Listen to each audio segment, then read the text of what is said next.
तो हम लोगों ने पिछले बार वेव फंक्शंस में और मेज़रमेंट में कुछ संबंधों की बात की थी। स्टेट जब हम किसी पार्टिकल का बताते हैं तो वेव फंक्शन बताते हैं, एक्स का कौन सा फंक्शन उस स्टेट को रिप्रेजेंट कर रहा है, लेकिन वो किसी खास फिजिकली मेजरेबल क्वांटिटी के लिए प्योर स्टेट हो सकता है या नहीं भी हो सकता है। हर ऑब्जर्वेबल क्वांटिटी के लिए कुछ प्योर स्टेट्स हैं जिनके कुछ खास वेव फंक्शंस हैं। किसी टाइम पे किसी पार्टिकल का वेव फंक्शन अगर उन प्योर स्टेट में से कोई है तब उस क्वांटिटी का मान डेफिनिट है। ये चर्चाएं हम लोगों ने पिछली बार की थी। लेकिन अगर नहीं है तो फिर वो मिक्स्ड स्टेट है, उस ऑब्जर्वेबल के लिए वो मिक्स्ड स्टेट है और उसमें उसका एक डेफिनिट वैल्यू है ही नहीं। और डेफिनिट वैल्यू जब नहीं है तो उसको हम उसका वैल्यू जानने का कोई प्रश्न नहीं उठता है। तो हम उसके डिफरेंट जो पॉसिबल वैल्यूज़ हैं उनकी केवल प्रोबेबिलिटीज़ की बात कर सकते हैं और इसलिए एक अनसर्टेनिटी आती है कि अगर मेज़र करें तो क्या क्या वैल्यूज़ पॉसिबल हैं, कभी ये आएगा कभी वो आएगा, तो एक अनसर्टेनिटी उसमें से बनती है। और अगर हमने मेज़रमेंट कर लिया तो हमने उस अनसर्टेनिटी को ख़त्म कर दिया, तब हमें वैल्यू मिल जाएगा कि इस समय इतना वैल्यू है। हालांकि पहले उसका एक डेफिनेट वैल्यू नहीं था, लेकिन जब मेज़रमेंट कर लिया तो कोई एक वैल्यू मिल जाएगा। कौन सा मिल जाएगा पता नहीं, लेकिन कोई एक वैल्यू मिल जाएगा। वैल्यू मिल गया का मतलब है कि उसकी अनसर्टेनिटी ख़त्म हो गई और इसलिए उसका वेव फंक्शन अब मिक्स्ड स्टेट नहीं हो के प्योर स्टेट हो गया। और इस कारण से हम कहते हैं कि मेज़रमेंट ने वेव फंक्शन को एकदम से ही बदल दिया। कहाँ वो एक मिक्स्ड स्टेट था और कहाँ वो एक प्योर स्टेट हो गया। तो मेज़रमेंट डिस्टर्ब्स द सिस्टम, इस नोट पर हम लोगों ने पिछली बार बातें की थी। अब आप ये देखें, अनसर्टेनिटी की बात हम करने जा रहे हैं। तो अगर हमारे पास में इस प्रकार का कोई वेव फंक्शन है, इस प्रकार का वेव फंक्शन है, याद रखिएगा ये प्लॉट्स बहुत एक केवल हल्की सी कल्पना देने के लिए हैं कि देयर आर सम फ्लक्चुएशंस और जो एम्पलीट्यूड है कहीं कम ज़्यादा हो रहा है, लेकिन ये wave functions in general complex quantities होते हैं और इसलिए उनको प्लॉट करना संभव नहीं होता है।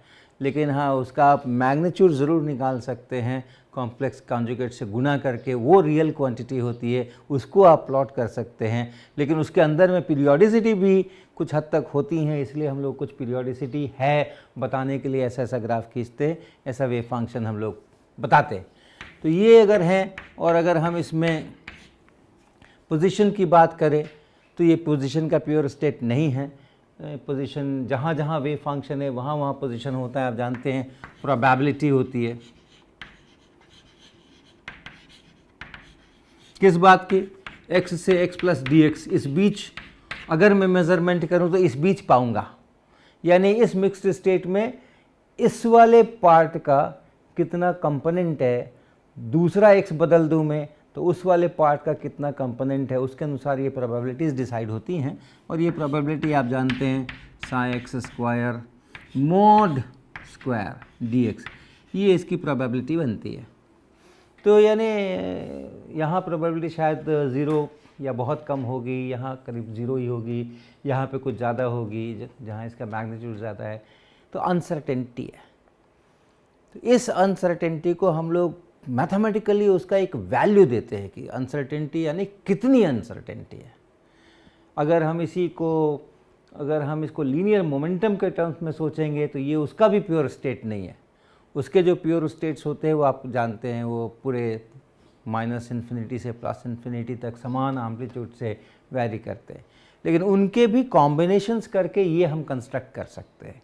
और तब उसमें कौन कौन से पी शामिल है, क्योंकि एक सिंगल पी नहीं है, फिर वो सारे लीनियर मोमेंटम जो हैं वो इस स्टेट के अंदर में, इस अवस्था के अंदर में, पार्टिकल के इस इंस्टेंट पर जो पार्टिकल है उसमें वो सब एक साथ शामिल है, सारे लीनियर मोमेंटम एक साथ शामिल है। जब मेज़र करेंगे तो कोई एक उसमें से पकड़ में आएगा, और एक पकड़ में कोई आ जाएगा तो उसके बाद वेव फंक्शन बिल्कुल कोलैप्स होकर के और प्योर स्टेट जैसा बन जाएगा। तो उसकी जो अनसर्टेनिटी है कि कितने मोमेंटम से कितने मोमेंटम तक के कंपोनेंट्स उसके अंदर में शामिल हैं जब ऐसा वेव फंक्शन बनाना है, वहाँ से लीनियर मोमेंटम की अनसर्टेनिटी बनती है। तो वो भी आपको पता है, वो भी हम लोग चर्चा कर चुके हैं। अगर लीनियर मोमेंटम की बात करें, ये पोजीशन की बात हुई, अगर हम लीनियर मोमेंटम की बात करते हैं तो उसमें भी आपको मालूम है कि हम लोग अगर साई एक्स कोई है तो उसको हम लोग ऐसे लिख सकते हैं 1/2 पाई एच क्रॉस का स्क्वायर रूट, और फिर यहाँ पे हम ए पी ऐसा लिखते हैं, और फिर यहाँ पे हम इसका -i/h क्रॉस पी एक्स ऐसा लिखते हैं, और फिर हम इसको p से इंटीग्रेट करते हैं। तो ऐसा वेव फंक्शन अगर बनाना हो तो ऐसा वेव फंक्शन आप इस प्रकार के इंटीग्रेशन से बना सकते हैं, p के डिफरेंट वैल्यूज़ ले करके, करस्पॉन्डिंग AP उसके कोफिशिएंट्स ले करके। ये प्योर स्टेट है, इस प्योर स्टेट्स का पूरा सुपरपोजिशन करके आप ये वेव फंक्शन बना सकते हैं। और ये जो AP है, ये जो AP है, यही बताता है कि क्या प्रोबेबिलिटी है किसकी, मोमेंटम की।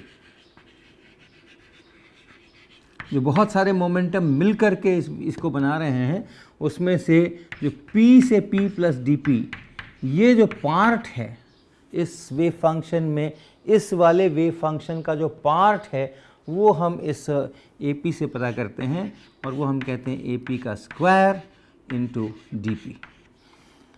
तो बहुत सारे लीनियर मोमेंटम हो सकते हैं और उनकी अलग अलग प्रोबेबिलिटी हो सकती है। बहुत सारे पोजीशन हो सकते हैं, उनकी अलग अलग प्रोबेबिलिटी हो सकती है, और वहाँ से हमें uncertainty in position, uncertainty in momentum ये करते हैं। क्वालिटेटिवली हमने ये देखा था, बताया था आपको कि delta x into delta P अगर करेंगे तो वो कुछ एच क्रॉस के ऑर्डर का या उससे ज़्यादा आप बहुत कम नहीं कर सकते हो, ऐसी हमने चर्चा की थी। लेकिन आज हम बिल्कुल डिफ़ाइन करना चाहते हैं गणितीय रूप में कि ये डेल्टा एक्स हम किसको कहेंगे, अंदाज से नहीं कि अच्छा यहाँ से यहाँ तक अगर ये x1 है, ये x2 है, और उसके बाद हम देख रहे हैं कि मैग्नीट्यूड बहुत कम हो गया तो x2 माइनस x1 जो है वो उसकी अनसर्टेनिटी हो गई। ऐसा अंदाज नहीं, पक्का वो हम कैसे डिफ़ाइन करते हैं डेल्टा एक्स को, कैसे डिफ़ाइन करते हैं डेल्टा पी को, और तब फिर उस डेफिनेशन के अनुसार डेल्टा एक्स डेल्टा पी का क्या मान बनता है, क्या लिमिट बनती है, उसके लिए क्या रिलेशन बनता है, वो आज हमारा चर्चा का विषय है। तो सबसे पहले हम ये देखें कि हम थोड़ा जो इसको सांख्यिकी कहते हैं, स्टैटिस्टिक्स कहते हैं, स्कूल्स में आपने पढ़ा होगा, उसकी थोड़ी सी चर्चा हम करेंगे। प्रोबेबिलिटीज़ की बात आ रही है तो प्रोबेबिलिटीज़, जैसे एक हमारे पास में ये डाइस है, ये आप देख रहे हैं, ये जो लूडो खेलते हैं उसका ये डाइस है, उसके बहुत सारे सतहें, 6 सतहें हैं इसमें, और हर एक सतह के ऊपर कुछ ना कुछ बिंदियाँ बनी हुई हैं। अब ये सामने में है, इसमें 4 बिंदियाँ बनी हैं। तो जब आप इस पासे को खेलते हैं और वो सामने में जब टिकता है पासा और ऊपर में ये 4 बिंदियाँ आती हैं तो आप कहते हैं 4 आ गया। इसी प्रकार से ऐसा आ गया तो आप कहते हैं 1 आ गया, ऐसा आ गया तो आप कहते हैं 3 आ गया, ऐसा आ गया तो आप कहते हैं 6 आ गया, ऐसा आ गया तो आप कहते हैं 5 आ गया, ऐसा अलग अलग 2 आ गया। अब जब हम इसको खेलते हैं, जब हम इस पासे को फेंकते हैं तो हमें पता नहीं होता है कि 1 आएगा कि 2 आएगा कि 3 आएगा कि 4 आएगा कि 5 आएगा या 6 आएगा। तो हम प्रोबेबिलिटीज़ की बात करते हैं। अगर ढंग से बना हुआ है ये, कोई ऐसा नहीं है कि एक तरफ जरा इसकी घिसाई ज़्यादा हो गई है, एक तरफ कम हो गई है, सभी सतहें एक जैसी हैं, तो हम कहते हैं कि हर नंबर के लिए प्रोबेबिलिटी बराबर है और कुल 1/6 है। 3 आने की क्या प्रोबेबिलिटी है? 1/6। 1 आने की क्या प्रोबेबिलिटी है? 1/6। 4 आने की क्या प्रोबेबिलिटी है? वो भी 1/6। 5 आने की कितनी है? वो भी 1/6। 6 आने की कितनी है? वो भी 1/6। सब 1/6 बराबर बराबर प्रोबेबल है। तो अगर हम इसकी बात करें तो क्या क्या आ सकते हैं? 1 आ सकता है, 2 आ सकता है, 3 आ सकता है, 4 आ सकता है, 5 आ सकता है, 6 आ सकता है। ये तो हमारे नंबर्स आ सकते हैं, वो हैं। और जो इनकी प्रोबेबिलिटी है वो बराबर बराबर है, 1/6, 1/6, 1/6, 1/6, 1/6, 1/6। और मान लें कि बहुत बार हम ये खेल कर रहे हैं और हमने अपने पूरे खेल के अंदर में बहुत बार इसको फेंका है, इस पासे को फेंका है। मान लें कि हमने इसको 600 बार फेंका है। Total number of throws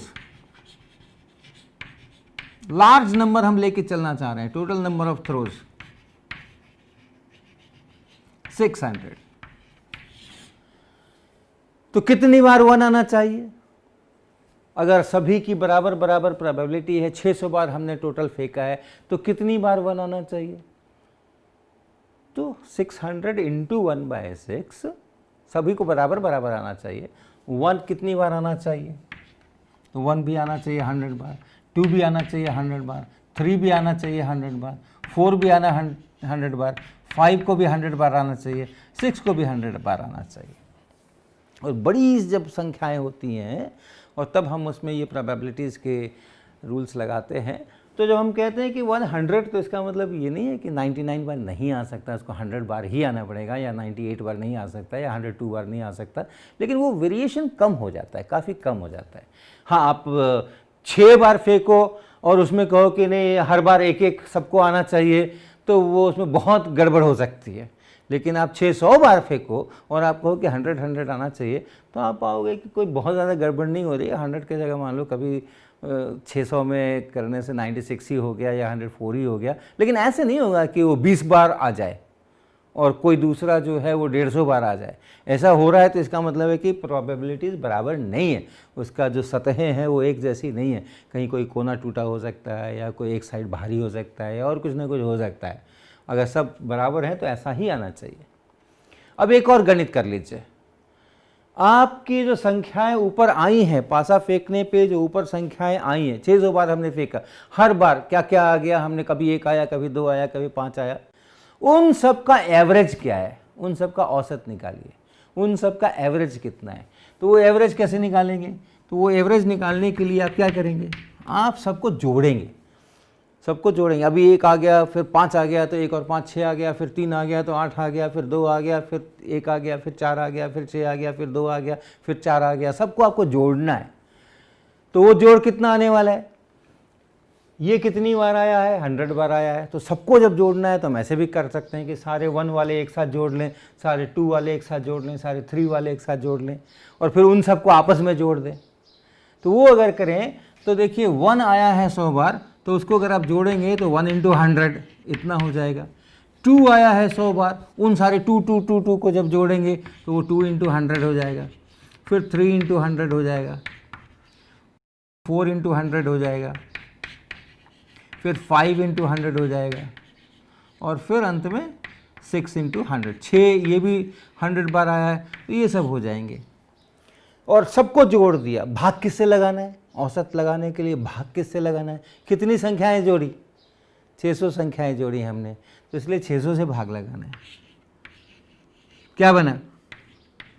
1 × 1/6 plus 2 × 1/6 plus 3 × 1/6 plus 4 × 1/6 plus 5 × 1/6 और प्लस 6 × 1/6, क्योंकि ये सारे 100 जो हैं वो आप कॉमन निकाल करके और यहाँ काट ले सकते हैं और सब ऐसा बन के आ जाएगा। और ये 600 की जगह अगर आप और भी कुछ लिए होते, 1200 भी लिए होते या कुछ भी लिए होते, तो भी ऐसा ही होता, अंत में इतना ही कट करके ये निकल के आता। आप 60 बार करोगे तो भी इतना ही आएगा, 120 बार करोगे तो भी इतना ही निकल करके आएगा।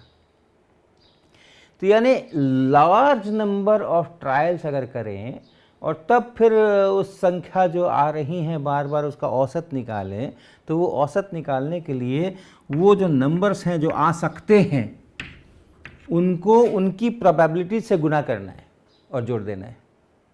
तो ये प्रोबेबिलिटी का ये एक अर्थ ध्यान में रखेंगे कि अगर हमें एवरेज लेना है, इस क्वांटिटी को अगर मैं कुछ नाम दे दूं, मान लीजिए इसको मैं B नाम दे दूं, तो जो B का एवरेज है, B का एवरेज जो है, ऐसे इस एवरेज के लिए हम ऐसा संकेत करेंगे, अभी और भी इसकी चर्चा करेंगे हम। ये एवरेज के लिए जितने B के पॉसिबल वैल्यूज़ हैं वो लिखें और उस वैल्यू के लिए जो प्रोबेबिलिटी है वो लिखें और जोड़ लगा दें। तो ये करने से वो एवरेज निकल करके आता है। अब ये सोचिए फिर से इस लूडो के डाइस के प्रॉब्लम में कि हम बस एक ही बार अपना पासा फेंकने वाले हैं और हमारे मन में है कि क्या आएगा, तो कई बार क्या होता है, लूडो के खेल में आपको जल्दी जल्दी आगे भागना होता है ताकि आप अपने इसको अंजाम तक पहुंचा सकें। उसका जो घर है, अंतिम घर जहाँ पर कि उसको कहते हैं कि गोटी हमारी जा कर के पिल गई, वहाँ तक जल्दी जल्दी उसको पहुँचाना है। और फिर आप पासा फेंकते हैं और पासा फेंकने पे आपको 1 सामने आ जाता है, तो आप बड़े दुखी हो जाते हैं कि क्या 1 ही आया।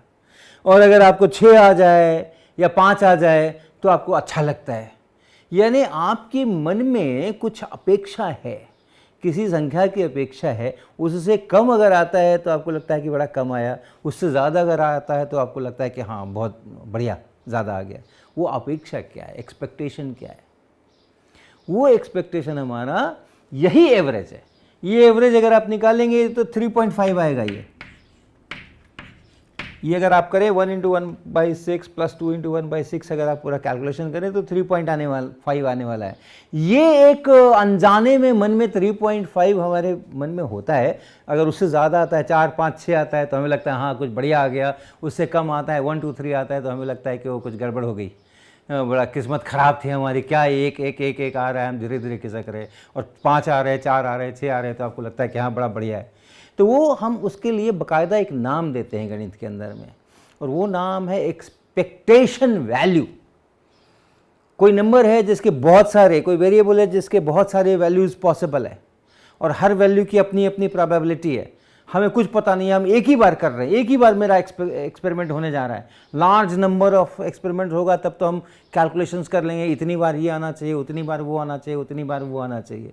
लेकिन मेरा एक्सपेरिमेंट सिर्फ और सिर्फ एक बार होने वाला है, और वो एक्सपेरिमेंट करने के पहले, वो परिणाम लाने के पहले हमारे मन में एक एक्सपेक्टेशन होता है, और हम उसको बाकायदा डिफाइन करते हैं कि ये इसका एक्सपेक्टेड वैल्यू है, ये इसका एक्सपेक्टेशन वैल्यू है। इससे कम भी आ सकता है, ज़्यादा भी आ सकता है, लेकिन ये एक्सपेक्टेशन है। और ये एक्सपेक्टेशन वैल्यू यही है।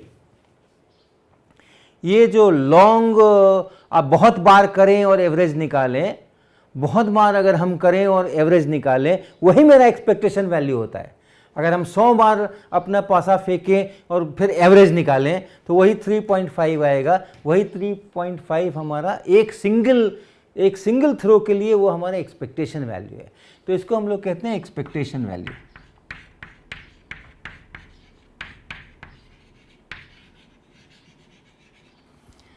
तो अगर वापस हम अपने इस पर आए, वेव फंक्शन पार्टिकल पे आए, और इस वेव फंक्शन में अगर हमारे x होने की प्रोबेबिलिटी, अब चूंकि ये कंटिन्यूअस वेरिएबल है इसलिए हमें उसको थोड़ा सा मॉडिफाई करना पड़ेगा उस प्रोबेबिलिटी को।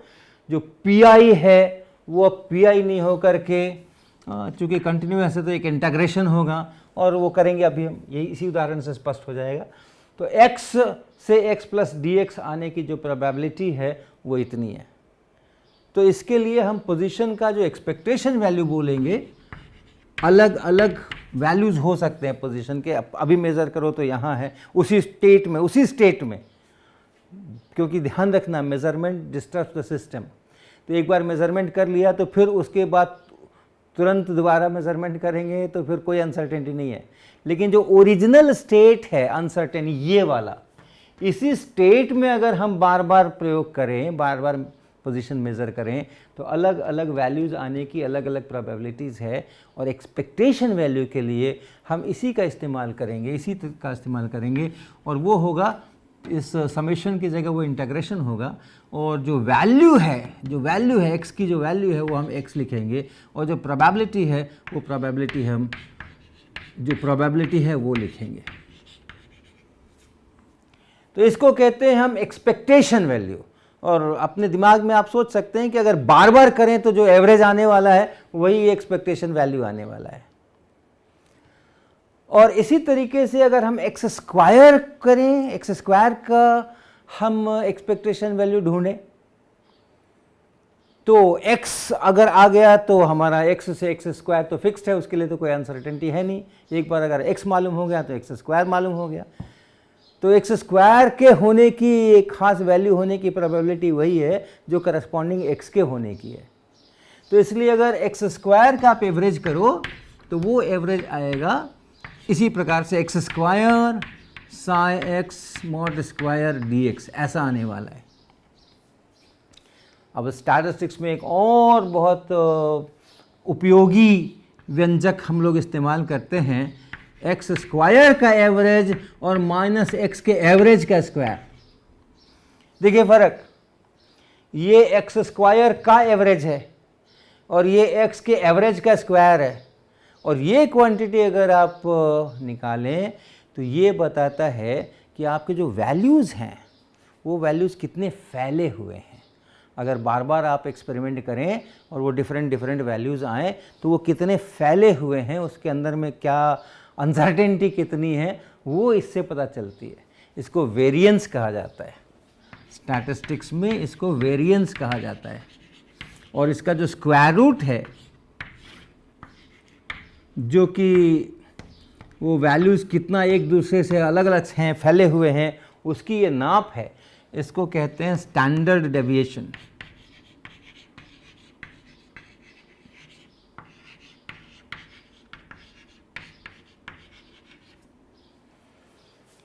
आप इस उदाहरण में ये स्टैंडर्ड डेविएशन निकाल सकते हैं, ये आपका होमवर्क रहेगा। ये x के वैल्यूज़ हैं यानी b के वैल्यूज़ हैं, तो अगर उसका स्क्वायर कर दें आप तो 1, 4, 9, 16, 25, 36 हो जाएगा, और उसको इसी प्रोबेबिलिटी से मल्टीप्लाई कर दें और उसके बाद फिर उसको जोड़ दें तो आपको ये चीज़ निकल करके आएगी। इसमें अगर आप बी स्क्वायर का एवरेज लेना चाहते हैं तो वो समेशन आई और बी आई का स्क्वायर और इंटू पी आई, ऐसा। तो आप ये स्क्वायर का एवरेज निकाल करके देखिए कितना होता है, और इस b का एवरेज तो ऑलरेडी आपको पता है कि ये 3.5 है, और फिर वहाँ से आप ये कैलकुलेट करिए कि वेरिएंस कितना है और स्टैंडर्ड डेविएशन कितना है। तो ये आप करें, ये कैलकुलेशन आप करें, ये आपका काम होगा। तो वो हमारा एक अनसर्टेनिटी का मेज़रमेंट है, कितना अनसर्टेन है वो। तो हम लोग इसी डेफिनेशन को यूज़ करेंगे, इसी को हम डेल्टा एक्स बोलेंगे, इसी को हम डेल्टा एक्स कहेंगे अपने पोजीशन की अनसर्टेनिटी के लिए। अब ये अंदाज वाला काम नहीं है। अब वेव फंक्शन अगर हमें मालूम है, ये वेव फंक्शन अगर हमें दिया गया है तो हम बिल्कुल कैलकुलेशंस करके, सारी प्रोबेबिलिटीज़ मुझे पता हैं और डिफरेंट स्थान के ऊपर पार्टिकल के होने की कितनी प्रोबेबिलिटीज़ है, उसका इस्तेमाल करके हम पोजीशन का एक्सपेक्टेशन वैल्यू और पोजीशन के स्क्वायर का एक्सपेक्टेशन वैल्यू कैलकुलेट कर सकते हैं और ये डेल्टा एक्स निकाल सकते हैं। डेफिनेट डेफिनेशन हो गया ये पोजीशन की अनसर्टेनिटी का। इसी प्रकार से हम लीनियर मोमेंटम की अनसर्टेनिटी का भी डेफिनेट डेफिनेशंस कंस्ट्रक्ट कर सकते हैं। उसकी प्रोबेबिलिटी आपको पता है। ऐसा अगर वेव फंक्शन आपको मालूम है तो उस वेव फंक्शन के अनुसार आप AP निकाल सकते हैं। वो भी आपको ध्यान होगा कि AP निकालना कैसे है। जो ये AP है, ये क्या है, ये भी आपको ध्यान होगा। 1/√2 पाई h क्रॉस और फिर इंटीग्रेशन साई एक्स इंटू ई पे power minus IH cross, right. ये IH क्रॉस है और ये माइनस I/H क्रॉस है, और PX, और इस बार x पे इंटीग्रेशन, यहाँ P पे इंटीग्रेशन, यहाँ x पे इंटीग्रेशन। तो ये ध्यान रखेंगे। इस तरह से हम AP से साई एक्स कंस्ट्रक्ट करते हैं और साई एक्स से हम AP कंस्ट्रक्ट करते हैं। फूरियर ट्रांसफॉर्म कहते हैं इसको, हम लोग चर्चा कर चुके हैं कई बार इसकी। तो AP आपको मालूम है, AP स्क्वायर मॉड स्क्वायर आप निकाल सकते हैं, ये कैलकुलेशंस हो सकता है। और तब फिर इसी के अनुसार, इसी रूल के अनुसार, यहाँ जो रूल हमने बनाए हैं इन्हीं रूल्स के अनुसार आप एक्सपेक्टेशन वैल्यू निकाल सकते हैं। किसका? लीनियर मोमेंटम का। तो लीनियर मोमेंटम के लिए अगर आप एक्सपेक्टेशन वैल्यू निकालेंगे तो P और फिर AP का स्क्वायर मॉड स्क्वायर और फिर आप dP, तो ये एक्सपेक्टेशन वैल्यू होगा। और अगर इसी तरह से आप P स्क्वायर का निकालेंगे एक्सपेक्टेशन वैल्यू तो वो P के स्क्वायर को इसी प्रोबेबिलिटी से आप गुना करेंगे dP, ऐसा। और तब आप कंस्ट्रक्ट करेंगे delta P square root of P square का एवरेज और माइनस P के एवरेज का स्क्वायर। यहाँ से ये डेल्टा पी बनेगा और यहाँ से ये डेल्टा एक्स बनेगा। और अगर आपने ऐसा डेल्टा एक्स डिफाइन किया है, अगर आपने ऐसा डेल्टा पी डिफाइन किया है, तो बहुत सुंदर सा थ्योरम है जो क्वांटम मैकेनिक्स का एक मजबूत स्तंभ कह सकते हैं आपको, कि इनका अगर आप प्रोडक्ट करेंगे किसी भी स्टेट के लिए, स्टेट नहीं बदलना, जिस स्टेट के लिए, जिस वेव फंक्शन के लिए आपने डेल्टा एक्स कैलकुलेट किया है, क्योंकि डेल्टा एक्स के कैलकुलेशन में मॉड साई एक्स स्क्वायर आया था, आपने साई एक्स का यूज़ किया है, तो जिस वेव फंक्शन के लिए आपने डेल्टा एक्स का कैलकुलेशन किया है, उसी वेव फंक्शन के लिए आप डेल्टा पी का भी कैलकुलेशन करेंगे।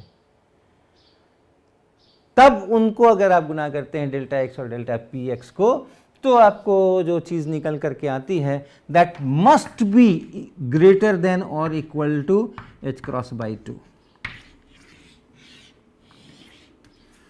ओके, अब ये कोई अंदाज वंदाज का चक्कर नहीं रह गया, अब ये बिल्कुल डिफाइन हो गया कि अगर आपने ऐसा किया है तो ये कहलाता है हमारा हाइजेनबर्ग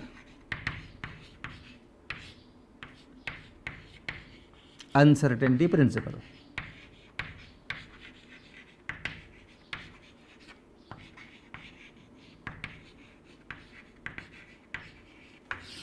चाहे कैसा भी वेव फंक्शन हो, आप कैसे भी किस पार्टिकल की किसी भी अवस्था से आप शुरुआत कर रहे हो, अगर उस अवस्था को मेंटेन रखते हुए आप पोजीशन के बारे में सोचें कि उसकी कितनी अनसर्टेनिटी है और लीनियर मोमेंटम की कितनी अनसर्टेनिटी है, तो वैसी हालत में इसको greater than h cross by 2 होना ही पड़ेगा।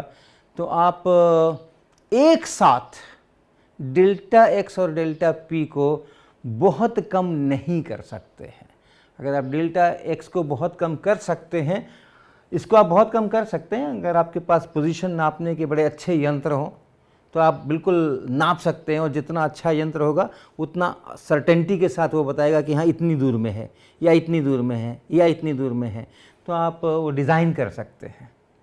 राइट, टेक्नोलॉजिकली मुश्किल हो वो अलग बात है, लेकिन physics wise in principle physics ये इजाज़त देता है कि अगर आप के पास एडवांस टेक्नोलॉजी है तो इस डेल्टा एक्स को आप चाहे जितना कम कर सकते हैं। लेकिन उस मेज़रमेंट को अगर आपने कर लिया है ताकि डेल्टा एक्स का अब आपको पता हो गया कि हाँ डेल्टा एक्स तो इतना ही है, तो फिर आपने उस स्टेट को चेंज भी किया है, क्योंकि जब भी आप मेज़रमेंट करते हैं तो आप वेव फंक्शन को चेंज कर देते हैं, कोलैप्स ऑफ वेव फंक्शन। और उस नए वेव फंक्शन में अगर आप जाते हैं जिसमें आपको डेल्टा एक्स का वैल्यू पता है, जो बहुत कम है, जो आपने बहुत कम किया है अपनी टेक्नोलॉजी के माध्यम से, तो ये जो उस स्टेट में आप जाएंगे तो आप पाएंगे कि डेल्टा पी आपने बढ़ा दिया है, और उस नए स्टेट के अंदर फिर ये प्रोडक्ट करेंगे तो ज़्यादा आपको मिलेगा, इससे आपको ज़्यादा मिलेगा, इससे कम नहीं मिलेगा। इसी प्रकार से अगर आप लीनियर मोमेंटम इसको नापने के अच्छे यंत्र हैं, और वेव फंक्शन कुछ भी हो, शुरुआती वेव फंक्शन कुछ भी हो, अगर आपने लीनियर मोमेंटम को अच्छी तरह से नापा है और आप पता कर सकते हो कि लीनियर मोमेंटम की अनसर्टेनिटी अब केवल इतनी है, तो उसको आप चाहे जितना कम कर सकते हैं। आपके अच्छे यंत्र होंगे, आपकी टेक्नोलॉजी एडवांस्ड होगी लीनियर मोमेंटम की, तो फिज़िक्स इजाज़त देता है कि इस डेल्टा पी को आप चाहे जितना कम कर सकते हैं। लेकिन जब आप चाहे जितना कम करेंगे तो आप वेव फंक्शन को चेंज करेंगे, और ये वेव फंक्शन जो अभी ऐसा दिख रहा है वो वेव फंक्शन और ज़्यादा फैल जाएगा और बड़ा हो जाएगा वो, क्योंकि जो लीनियर मोमेंटम के प्योर स्टेट्स होते हैं आपको पता है वो पूरे माइनस इन्फिनिटी से प्लस इन्फिनिटी तक बराबर एम्पलीट्यूड के साथ फैले होते हैं, तो ये फैल जाएगा। यानी अगर आपने डेल्टा पी को बहुत कम किया तो जो डेल्टा एक्स है वो बढ़ जाएगा, और हर हालत में आप इस रिज़ल्ट को आपको भी करना है कि delta x delta P in the same state ये h क्रॉस बाई 2 से आपको बड़ा ही होना चाहिए, या फिर मैक्सिमम इसके बराबर होना चाहिए। तो हम लोग कुछ एक्सपेरिमेंट्स के बारे में सोचेंगे। जब ये चीज़ें डेवलप हो रही थी तो ये इतना अटपटा लगता था कि ऐसे कैसे हो सकता है, हमारे पास अच्छे यंत्र अगर हैं तो क्यों नहीं हम डेल्टा एक्स को और डेल्टा पी को और बहुत कम कर सकते हैं, शून्य के करीबन कर सकते हैं, हम एक साथ दोनों चीज़ें एक्यूरेटली क्यों नहीं नाप सकते हैं। तो लोगों ने तरह तरह के थॉट एक्सपेरिमेंट्स क्रिएट किए। भले ही हमारी टेक्नोलॉजी कितनी है, हम टेबल के ऊपर क्या कर सकते हैं, लेकिन हम सोच तो सकते ही हैं। तो सोच करके अगर कुछ इस प्रकार के कंसीव करें हम एक्सपेरिमेंट, जिसमें कि हम डेल्टा एक्स को बहुत कम करें या डेल्टा पी को हम बहुत कम करें, फिर हम देखें कि क्या ये ज़रूरी है ऐसा। हम ऐसा नहीं कर सकते कि हाँ पोजीशन भी बहुत अच्छी तरह मालूम हो जाए और लीनियर मोमेंटम भी बहुत अच्छी तरह से मालूम हो जाए। तो ऐसे बहुत सारे एक्सपेरिमेंट्स डिज़ाइन करने की, यानी एक्सपेरिमेंट टेबल पर डिज़ाइन करने की नहीं, दिमाग में डिज़ाइन करने की। In principle I can do this. तो वो इन प्रिंसिपल भी ऐसा नहीं कर सकते हैं, ये हर बार निकल करके आया। तो इस तरीके के थॉट एक्सपेरिमेंट्स में से हम एक अगली क्लास में हम लेकर के आएंगे, जिसमें हम थोड़ा सा आपको कुछ दिखाएंगे भी, और कोशिश जो लोगों ने प्रपोज किया शायद ऐसा करेंगे तो अनसर्टेनिटी प्रिंसिपल बीट हो जाएगा, तो वैसा नहीं होता है। हमारी प्रकृति, हमारे फिज़िक्स के बाकी के साथ जो नियम हैं वो भी इसके साथ में, इस षड्यंत्र के साथ में शामिल हैं, ताकि ये अनसर्टेनिटी प्रिंसिपल बना रहे। ये फिर हमारे अगले क्लास का विषय होगा।